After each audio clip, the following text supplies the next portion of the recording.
is the Bahamas Tonight, the Northern Edition. And good evening, all. I'm Shashina Rolla. As always, it is so great to have you with us. Topping news, the multi-million-dollar Fishing Hole Road Bridge announced by the government in December of last year is taking off, transforming a major thoroughfare and giving birth to the new causeway. This new bridge in and out of West Grand Bahama, the largest settlement in the country, is designed to address a nagging issue of flooding at the Fishing Hole Road. Tonight, our Joan Davis Roll speaks with the contractor involved in this historic project. In an exclusive interview with ZNS News, President of All Bahamas Construction Company ABC, Wolfgang Geiger, says the preparatory phase for the highly anticipated $6.5 million Fishing Hole Road Bridge is now underway.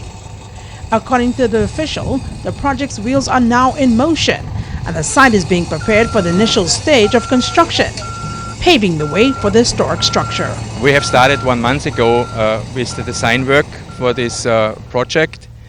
We're also in a stage now to change the project from a culvert causeway design to a bridge design to allow basically more water flowing through the Hawksbill Creek during a major hurricane event.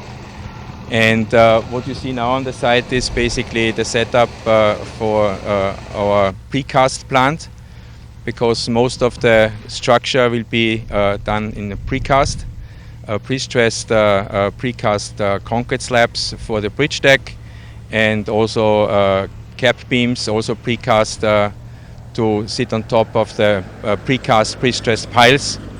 And after we have a decent amount of precast structures ready, we will start with the bridge structure. President of ABC Construction talked further about the project and how it will involve the construction of an alternative road. The road will start actually in front of the bend where the dirt road goes into the harbor basin, and will follow at the south side around 50%, so 1,200, 1,300 feet, as a complete new additional road down to the roundabout. And around the center of the Hawksbill Creek, we'll narrow the temporary road and tying into the existing road. But still there will be a complete independent traffic flow possible during our construction site. Geiger stated that the assistance of a number of other agencies will also be needed before work on the multi-million-dollar bridge begins in earnest. The company, he says, will also employ a number of Bahamians. I would say during the construction we will have between 30 and 50 people employed here. We will split this thing up in different groups. We will have people working just on the precast plant, and they have a different group of people working on the road project, plus also hauling in all the material for the causeway. Joan Davis Roll, ZNS Network News. Still from West Grand Bahama, residents speaking out about the pending closure of the Bank of the Bahamas in 8 Mile Walk. Now, come April 4th, residents who have become accustomed to the convenience of their neighborhood bank will have to travel to Freeport for banking services. Reconsider. Residents of the Western District say they are not pleased with the decision by the Bank of the Bahamas to relocate the 8 Mile Walk branch to Freeport. Residents have varying concerns since it is the only bank in the Western District. Because we have a lot of old people that goes to that bank, and they don't have no way of means of getting to Freeport. It's very bad because I deal with 4 bus, and I usually go there for the slow period because it moved there fast. If it's an upturn, that means business is expected to improve. And if business is expected to improve, a bank that can be subsidized by the government, why are they closing out? They're giving up on us in West Grand Bahama. Of course, the older folks have to go from West End to Freeport. You know, it's bad. You know, they should reconsider. Because we really sincerely need to have at least that bank, which is the bank of the Bahamian people in 8 Mile Rock. And I don't see, for the love of the Lord, why they are going to make a decision like that. Here's how they believe the pearls of their community will be affected. We have a lot of persons that have to deal with NIB on their checks, etc., and they're elderly.